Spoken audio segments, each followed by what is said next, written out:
From Columbia, this is Sports Talk on the South Carolina Radio Network. Be a part of tonight's show. Call us at 800-956-7266 or email talkback@sportstalkc.com. Now, here are your hosts for Sports Talk, Phil Kornbluth, Kevin McCrary, and Tom Hayes. A pretty good game for a little while there offensively. It was exciting for people who wanted to see offense, I guess, but we just didn't pitch well at the beginning, didn't pitch well at the end. So, yes, it's frustrating. Got to go back at it again tomorrow. That's all there is to it. You know, they played well. They outplayed us tonight. Well, as Clemson baseball coach Jack Leggett dead man walking as this season slips away from the Tigers. Well, the speculation out there is running very high. You can't avoid it. You can't ignore it. You can't bury your head in the sand and believe that it's not being talked about already. One of the major sports websites is publishing who the leading candidate is to replace Jack Leggett, assuming that he is going to be fired at the end of this season. It's certainly going to be a heavy topic of conversation over the next 3 weeks as this season plays out. An embarrassing loss for the Tigers last night. Wofford's a good baseball team. Don't get me wrong. They're having a good year. But Clemson shouldn't lose to Wofford at home, on the road, on the moon by 17-9. They should not give up 7 runs in an inning as they did last night after opening up with a 4-0 lead. Wofford's going to be in Columbia tonight and might turn around and spank the Gamecocks as well. Meantime, Clemson back in action tonight, take on the College of Charleston. We're going to talk all about that. The last team you want to see if you're Jack Leggett is the College of Charleston. And Monty Lee, another guy that people have speculated could be a potential candidate to replace Jack Leggett. And you said dead man walking. That's strong language, but I don't, that would imply that the die has been cast. Well, and I guess it's just if you're Dan Radakovich and you did what you did last year and you gave him a reprieve with a lot of conditions, including having a shrink on the bench. Where is that shrink, by the way? Yeah, I mean, that's the other part of it. You could argue that all that meddling help or hurt things. That it certainly didn't improve. And you can say, is that all Jack Leggett's fault? I mean, he didn't forget how to coach baseball and recruit and bring in players. And has a game changed that drastically in college baseball? Has a game past Jack Leggett? The evidence, the cold, hard facts are this program is regressing. Every year, going back to 6 or 7 years ago when they were at a high water mark, when they made the College World Series, since that last appearance, victory-wise, they are reducing, and loss-wise, they are increasing. So the record has gotten poorer. The postseason appearances are starting to slip away. They barely got in last year, went 0-2. They're not going to make it this year, barring some kind of miracle.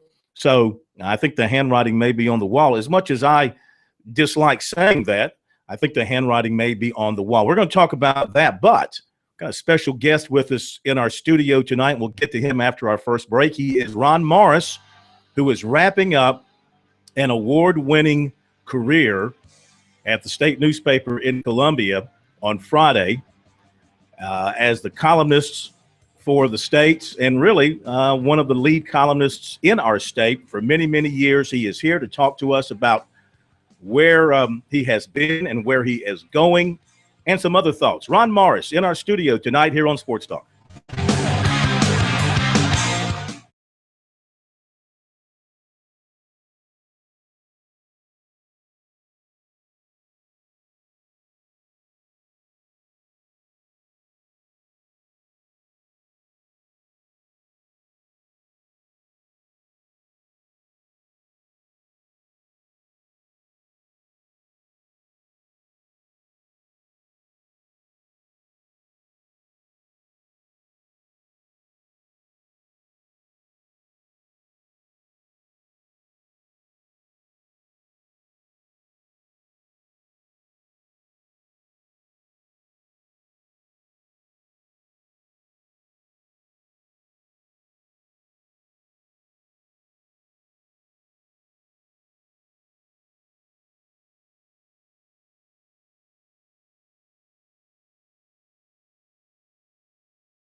Good to have you with us tonight on Sports Talk, wherever you are dialed in around the state of South Carolina. Phil Kornbluth, Kevin McCrary, Professor Tom Hayes, he is off tonight, and the state man Graham Pope is here as well. And we welcome in to our studio Ron Morris, who will wrap up a long, distinguished career as sports writer, columnist, at one point, I think, associate editor of the sports page at the state newspaper. Word came down the end of last week of more cuts within the sports and news departments at the state newspaper, and Ron and Neil White and others opted to accept the buyout from McClatchy, and off you go. First of all, thanks for coming in. We certainly appreciate it. I think this is your first interview since I came down. So how are you feeling about what has transpired over the last week? Good. Everything's fine. You're happy? It's time, yeah. I think everybody comes to a point in their career where you need to move on to something bigger and better, and I think that time has come for me, and I certainly have no regrets about my 16 years at the state newspaper. I was given an opportunity of a lifetime, and how could I ever I don't know that I could ever be thankful enough or grateful enough to the state newspaper and the McClatchy company for giving me that opportunity. What is happening over at the state? What is the future of the state newspaper from a sports standpoint in particular? What's the future of that department as you look behind you as you walk out the door on Friday? Yeah, that's not for me to say. I don't have any idea. I'm not telling anybody anything they don't already know about the newspaper business. I mean, it's a sinking ship, and frankly, I'm probably speaking for everybody else who took the buyout and thinking we might have jumped ship at the right time. But that's the business. It's no different than the railroad business was in the 60s, and name the businesses that have come and gone along the way. The newspaper industry is struggling. There's no light at the end of that tunnel, and we'll continue to struggle. I don't think down the road we will see newspapers as we see them now. I mean, it might be a different product, either online or some other medium, but it will not be newspapers that you go to the stand and buy. That's a scary thought for me. And I know, we do radio, we're on a different medium, but the bottom line is it's newspapers that do the big long form journalism that is necessary, not just in sports included, to hold institutions accountable and do those sorts of things. The watchdog. And to they really are the leader there. And the columnist, to be that voice after games. That's one thing that, you did very well. And that's a huge gap now that it's not going to be filled. It's not like you're riding off into the sunset and then Ron Morris is walking through that door. There is no more Ron Morris. Well, and the thing is, it's a damning statement, not just on the newspaper industry. It's a damning statement on the public. I don't think people are interested in news. I really don't. I think if you walk down the street and ask 50 people, the first 50 people you see, I would wager that only 3 or 4 keep up with the news. They don't watch it on TV. They don't read it in the newspaper. They don't care. Yeah. They don't care about the news. They don't care about what they want. Don't you think too that the importance of being a newsman, whether it be news or sports, politics, whatever it happens to be, has been greatly diminished because of social media, especially Twitter, where individuals basically are reporting on themselves now. Your celebrities, your sports figures, when they want to put something out, what do? They go to Facebook or they go to Twitter. Tiger Woods wants you to know something about his future. He puts it on Facebook or Twitter. News people aren't needed anymore to deliver the major stories. That's the news now. Yeah. Twitter and Facebook and MSNBC and Fox, that's the news now. And however it's presented, but the old style of double checking, quadruple checking facts, checking sources, double checking sources, long gone. Yeah, taking a breath, just taking a breath and looking at everything and then dissecting it and then presenting it. Analyzing. And that is, and it's not just a sports thing. It's across the board. But I do think people are going to look back at some point and go, where did we go wrong? And I think that's one of the places they're going to look. And I think mistakes were made obviously with newspapers and their business model, they didn't plan for the technology to change at the speed and rate it has. And they've been trying to play catch up and doing paywalls and other things that don't make sense. But still, there's a need for good long form journalism. And there's a need for great columnists and people to ask questions and spark conversation and debate that in just our state now, the columnists have been dropping like flies and nobody's been replacing them. And who's going to ask these questions now and do these things? Yeah, I'm not sure that that's what the public wants. Yeah. For the most part, I think objectivity in reporting, objectivity from columnists. At some point, objectivity became defined as negativity, and so I became kind of this negative guy who was always out to get whoever, USC, Clemson, whatever the subject was. I was the negative guy trying to get them. And the fact of the matter is, I tried my darndest to be an objective reporter first, columnist second. And now obviously with an opinion in a column, you're going to take a stand one way or another. But but the ones who do it well, and I hope I did in this area, was you find the facts first, and then you offer your opinion based on those facts. And I don't know if there's room for that anymore in journalism. Is there anything, of course, you've had a long career, you've written thousands of pieces, but is there anything you regret writing during your time in Columbia as the primary columnist, particularly covering the Gamecocks? We know you had your flare-ups with coaches from time to time, with the public from time to time. Is there anything as you look back that you regret writing?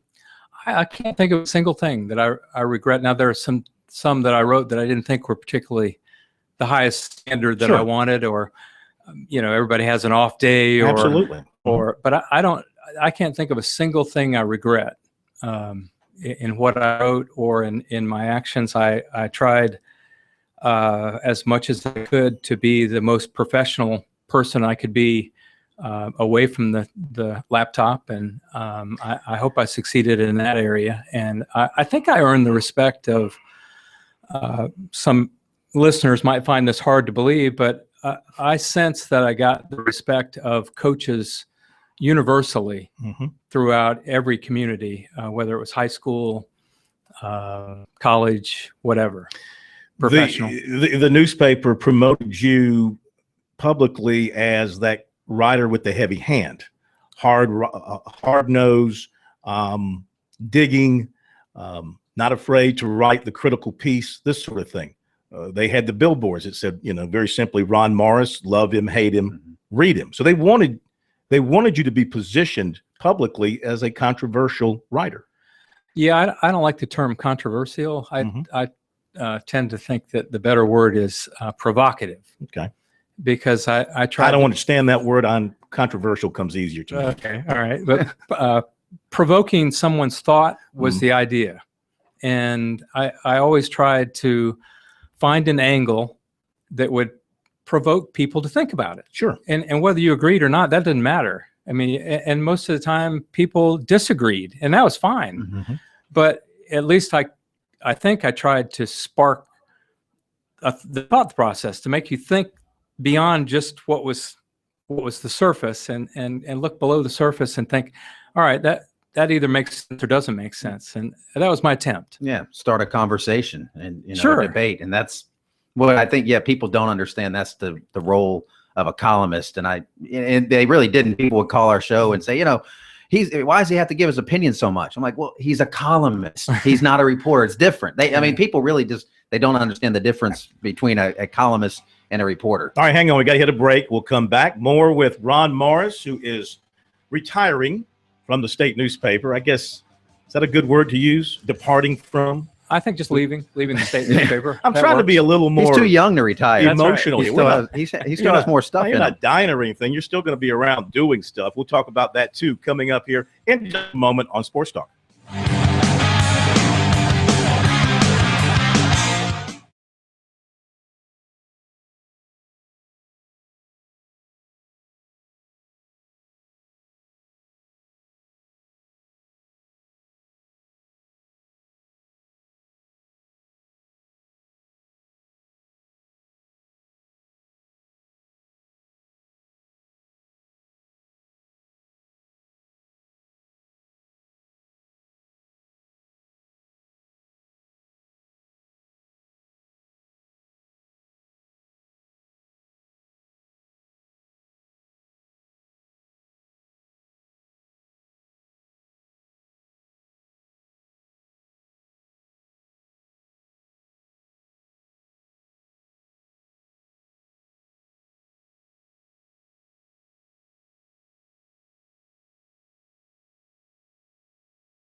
Okay, we're back. Sports Talk here on this Wednesday night from Columbia. Ron Morris is with us. Ron will be leaving the state newspaper. Will you have a final column in the paper in the next couple of days? My final column, I think, is supposed to run tomorrow. I never know exactly if they're going to run or not. My piece? No, it's not. It's a column about Landon Powell and the magic he performed this season at North Greenville. Why not a goodbye piece? That's you know what? It's never been, my columns have never been about me. Occasionally, once in a long while, I would write a personal column like the soccer game I went to in England. But for the most part, it was about the subject matter. And I don't think people give a hoot really about me leaving. One of my favorite ones you wrote, though, is when all that controversy, the well-known, well-documented controversies, and between you and Steve Spurrier, but you said, hey, being a sports columnist is hard like being a head football coach. I mean, that was definitely a personal piece, but to me, it was brilliant. I mean, it really summed up that tough relationship that you have. And really, coaches and columnists, they do deal with a lot of the same sort of things in terms of the fans getting on them, no matter what. Coaches are better paid. Yeah, slightly. Just a little bit. Yeah. So it makes, when you're paid the way they're paid, it makes the negativity a little bit easier to stomach, I would say. Sure. So no goodbye piece. One final piece will be in the paper. One thing about you too, your depth of writing. I mean, you just didn't write about baseball, football, basketball. I mean, you would delve into many different areas, primarily involving people or teams in the community. And you seem to really love to touch on the human aspect of athletics, somebody overcoming something, some team overcoming something, somebody being shorted in some form or fashion in overcoming. Yeah, I think part of what makes a columnist good is if they can get to the heart of a story. And most of the time, the heart of the story beats within some person.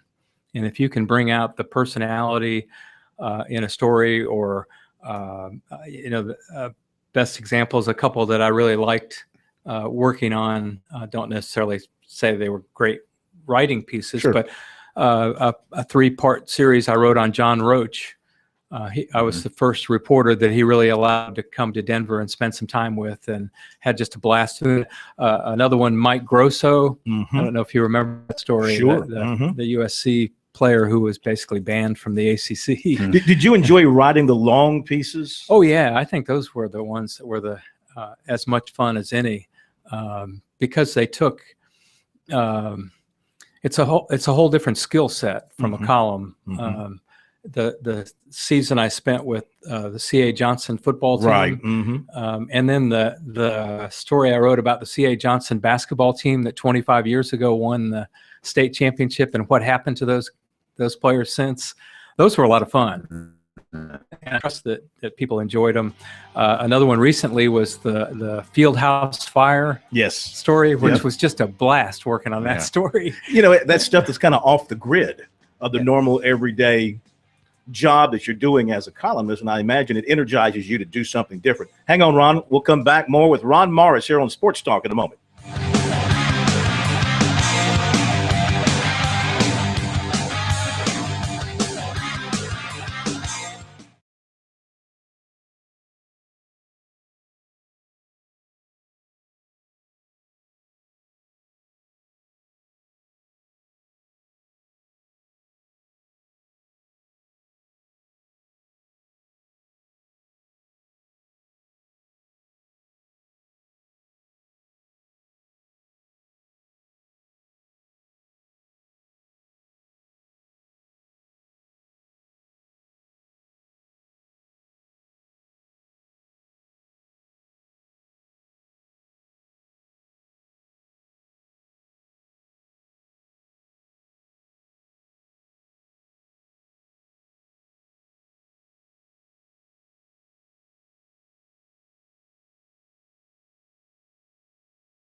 And we're back, Sports Talk, here on a Wednesday night. Good to have you along with us. Once again, Phil Kornbluth, Kevin McCrary, State Man Graham Pope behind the bulletproof glass. And we're joined by Ron Morris, who is leaving the state newspaper and for the time being leaving sports reporting and sports columns and things of that nature. But he'll be back up and around, and we'll tell you what's going to happen in the future with him here in just a little bit. I want to get back to some career stuff, and K-Mac touched on it in the last segment, but I guess the most talked about, maybe the word infamous might be appropriate here, part of your career here lately towards the end in Columbia was your dealings with Steve Spurrier at USC. That got very ugly between you two. I can't believe, none of us in our business, those of us who sit behind mics or carry pens and either talk with offer our opinions verbally or written opinions, we don't want to have battles with the people that we cover. We want to offer honest, fair, well thought out opinions backed up by fact. And if somebody disagrees, man to man, you work it out and you move on. And you try to find some sort of meeting in the middle if there's a big disagreement. But it got very ugly between you and Spurrier. It became very public. He made it very public at one of his press conferences. What were those days like for you, trying to do your job and trying to, listen, nobody in our jobs wants to be under that kind of pressure and wants to deal with all that negativity. What was it like for you? Well, it hadn't been a lot of fun. And unfortunately, the end of my stay at the state hasn't been pleasant because of that. To this day, and that's understandable. That's the business. That's the way it works, and not everybody goes out, loving everybody and getting along. But I don't hold any ill feelings toward anyone, Steve Spurrier or anyone else. It's just part of the business. When you're a columnist, you're going to have times where you don't get along with people, and you try and work it out. And if you can't, well, you can't, and that's just the way it goes. I don't have any hard feelings toward anyone whatsoever. Just the way it goes. You and Spurrier go back many years to his days at Duke. You were working in Durham. You had a really good relationship with him. When he came to South Carolina, your history with him certainly worked in your favor. He knew you. You were one of the first people in this media market that he would know when he got here. You were, as an outsider, I saw you as sort of being one of those in his inner circle for a while from a media standpoint. My impression of Spurrier is he has very few people in that circle. He has some in Florida that he still relates to along those lines. Mike Bianchi is probably foremost among those, maybe somebody else in the Gainesville area, another writer that I know he's probably close to. But I thought you were in that group as well because you had a lot of inside information to Spurrier. You got a chance to talk to him when nobody else in the media would. You worked out with him. You did that story about him. He was the first to work out with him, I think. Yeah. Well, Ron Morris worked out with Steve Spurrier before working out with Steve Spurrier was cool. Absolutely. So you were there and you got unbelievable access. And then the story came out about Bruce Ellington and it all evaporated. Yeah, I think what happens sometimes with coaches is that they don't fully understand that there's always a line. And I'll give you an example. Coaches and administrators and people that a columnist deals with on a frequent basis. Eric Hyman and I developed a very good professional relationship. He invited me over to his house many times to come over, sit by the pool, have lunch. And every time I would refuse because I would tell him, Eric, we can't do that. We can't be friends. And I think there are coaches who believe that you can be friends with reporters. And did Spurrier consider you a friend at one time? I think my sense is that yes, he did. And so then when I wrote anything critical or that he didn't like, that ended the friendship. From my standpoint, it was me doing my job. Correct. And I'll stand by my fairness, integrity to the day I die. What hurt you more? Spurrier's public reaction to you, or, and again, I'm an outsider looking at this, would appear to be a lack of support within your building to help you in dealing with the issue? Well, I got the support inside the building ultimately that I needed. Okay. You feel like they came around and got you back. Well, I still hadn't had my job. Right. But you did. But we all know that you were taken off the Gamecock beat there for a while. You weren't allowed to go to news conferences. You weren't allowed to talk to Spurrier. But I was still working as the columnist at the state newspaper. Yeah. So it could have been worse. Yeah, I could have been out of a job. Yeah, that's what I'm saying. Which would have been a scary precedent too for, I mean, and I know that it happens, and where the head football coach at any university can say, I don't like what these guys are saying on the radio. I don't like what this guy's writing. I want him gone, and he's gone. You don't want that. You don't want Barack Obama to say, you know what, I don't like Fox News anymore. That station's going away. You don't want. Look, I know what it's like when coaches get mad at you. Dabo Sweeney will not do an interview with me one-on-one outside of anything that he is mandated to do through his responsibilities as Clemson's head football coach. He got upset with me over something several years ago. He's never let it go. I've invited him onto this program repeatedly, and he's turned us down. I get that. All right, that's fine. You can be upset, and we go on and do our jobs, and we move forward. So, and I can see where Spurrier can get upset with anybody in the media. But, and I think K-Mac makes an excellent point here, and the perception was that he was using his power and influence to strong arm people at the state to get rid of you. He in not so many words said, hey, I could be on a beach somewhere, essentially saying, I don't have to deal with this, and I'm not going to. And he knew exactly what he was doing. He fired up all those Gamecock fans to get their pitchforks and their torches. And, and to me, that was a very low point for Steve Spurrier, and for a guy that has the accolades that he does. I mean, this guy's a Hall of Fame coach. Everything that he's done, he has paper thin skin. He really does. I mean, he every zing, everything, he reads it, finds out about it, and it affects him for whatever reason. I mean, he's a very insecure, successful guy, is how I took that. I'm not speaking for Ron, but I talking about it then and saying it now, I think that was an embarrassing moment, not just for Steve Spurrier, but for the university, not to reel him in and stop that and put an end to it. And it just got ridiculous. Did you guys ever get a chance to sit down together in a room and hash things out? No, but let me say this also. I was there 16 years, and that was basically two incidents. In 16 years of writing, 12 years of writing columns, 3, 4 a week over 12 years. I know it's not possible, but I'd like to be considered more and thought of more for all of the good things that I wrote. Sure. And if you really stacked them up on a table for USC fans who say I'm so negative and always write negative things, just a guess. I mean, I have no idea, but my guess is it would be 100 to 1. It is true. Positive to negative. A lot of very positive stories. I would hope that the fair-minded people and the people who read my columns and either liked them or didn't like them at least recognize the fact that I touched a lot of people in the community and promoted a lot of goodwill in the community. I was behind many things in the community that maybe went unnoticed, and even some ones that were high profile, like the new minor league baseball team, which I think will be one of the greatest things to ever happen to the city.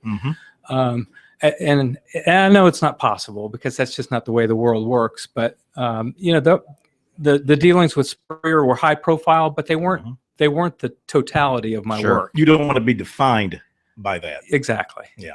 I get that. Listen, we all in this business long enough, you're going to have your hot spots that pop up, and it's how you deal with them and how you get it resolved and put it behind you and move forward. And you did that. And you write 100 beautiful things and people love it. That's the one thing they disagree. That's what people remember. Unfortunately, they always, and that's what makes them respond and email in. They never praise you. They always get upset. We'll be right back.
And we're back with Ron Morris for one more segment here on Sports Talk on this Wednesday night. And Ron, thank you for coming in and visiting with us. I know it's been a long time since you've been on the electronic media side of things. So I know you did that quite a bit during your time in Columbia, doing TV and radio shows. We really appreciate it.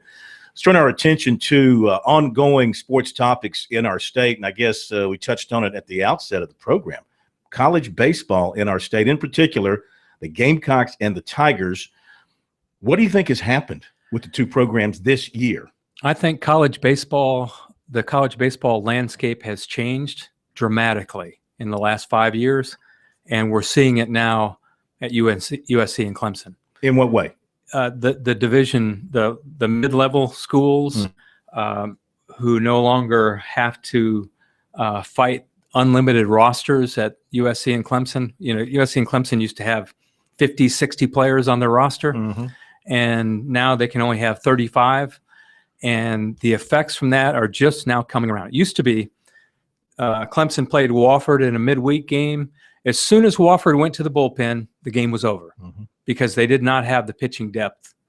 Now what's happening is the Woffords, the Furmans, the College of Charlestons, the Winthrops, and all the other schools across the country that now get the 36 to 50 to 60 player, all of a sudden they're pretty good.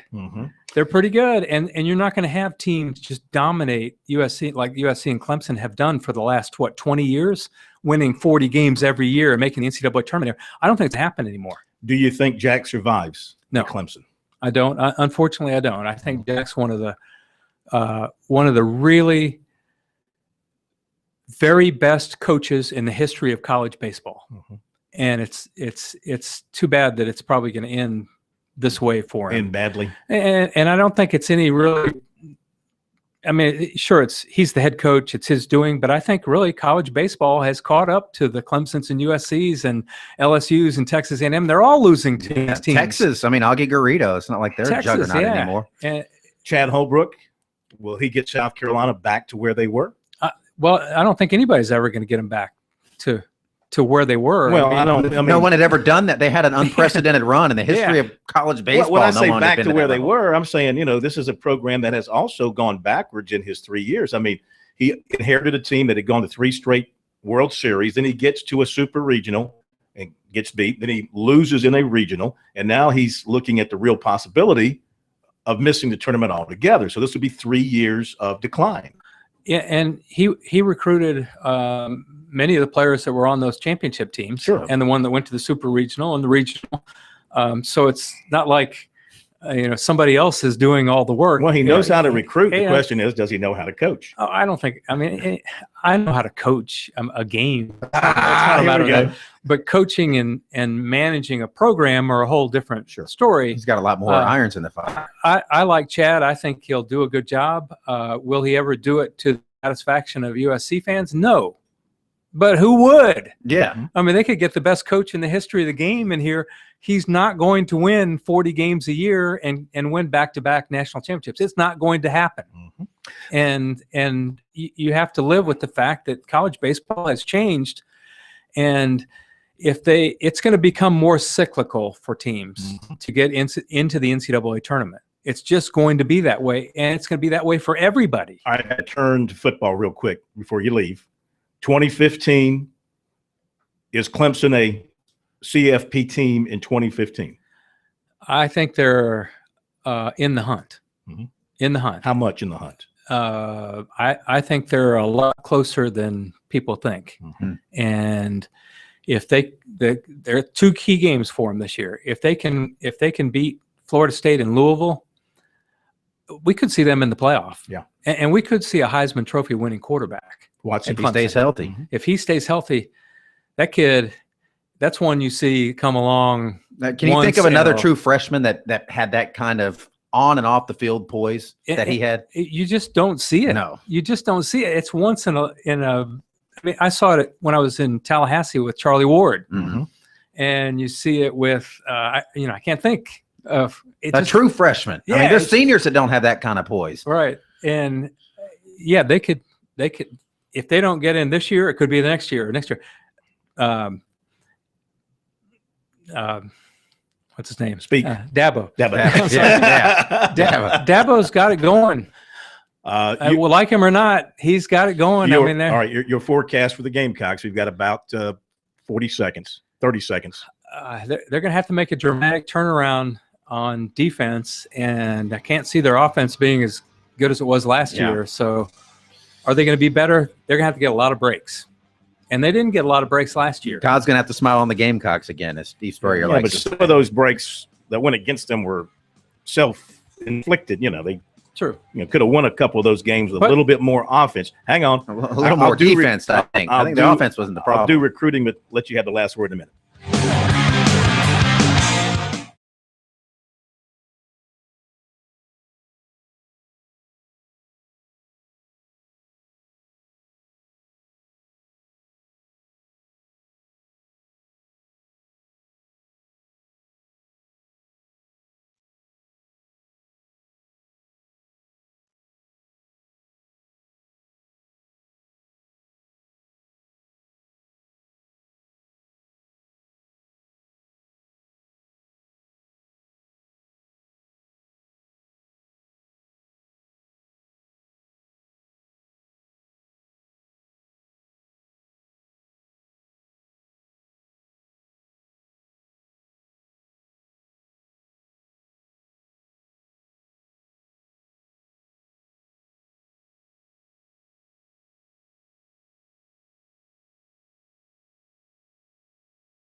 Nothing.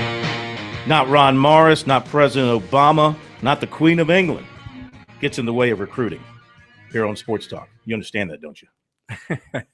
Nothing is bigger than recruiting.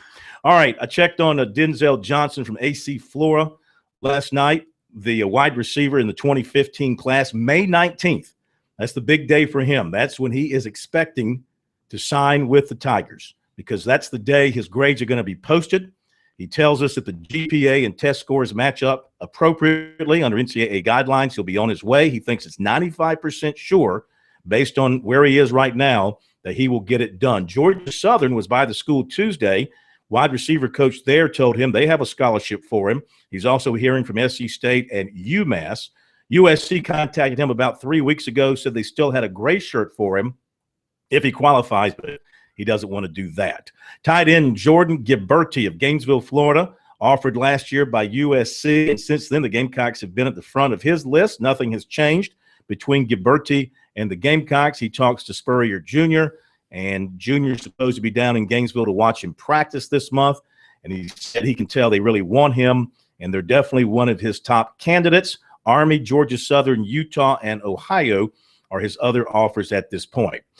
I may have mentioned this last night. I'll mention it again. Defensive end Chidi Okonya, Riverdale, Georgia, will announce May 15th after his spring game. He's down to Clemson, Duke, Tennessee, Stanford, Ole Miss. Clemson offered 2017 offensive lineman Blake Vincent, Ocala, Florida, and 2017 defensive end Jonathan McCollister of Orlando, and 2017 linebacker Eric Crosby of Virginia Beach. USC offered 2017 running back DeAndre Swift of Philadelphia. There you go with recruiting. Check it out online. Our website, sportstalksc.com. On Twitter, make sure you use that hashtag STRecruiting to take you right to the stories. Ron, do you use hashtag STRecruiting when you're on Twitter? Do you know what hashtag is? That's the pound thing. That's the thing that's pound on your keyboard. I'm getting ready to, though. You're going to start tweeting? You're joining Twitter? Are you really? Wow. There you go. Now, this is a big day. Ron Morris is joining What's your Twitter. handle going to be? I have no idea. You let us know. We'll be the first. We'll be your first follow. Ron. There you go. That would be good. By the way, up at Clemson, bottom of the second, scoreless between the Tigers and College of Charleston. So, what are you doing moving forward? Going to the beach this week. I'm beginning into the second phase of a book that I'm writing about the 1980 Durham Bulls and the impact that team and its success had on minor league baseball, all the way to the movie Bull Durham, and beyond. And after that, trying to find a job. If anybody out there knows somebody that needs a good PR person or in communications in some way, is a blog in your future? I think so. I think I'd like to get a blog started, which means I probably should start, what do you call it? Tweeting? Tweeting, yes. Yeah. Tweeting, blogging, and hopefully occasionally dropping in and spending time with your good friends here at Sports Talk. I'd love to do it. You got it. Open invitation. Ron, thank you. Best of luck. Appreciate everything you've done over the years. Well, thank you, Phil and Kay. I've always enjoyed working with you guys. And the same with most of the people in radio and TV, and really enjoyed it over the years. Good luck to you. Ron Morris with us here on Sports Talk. We'll be right back.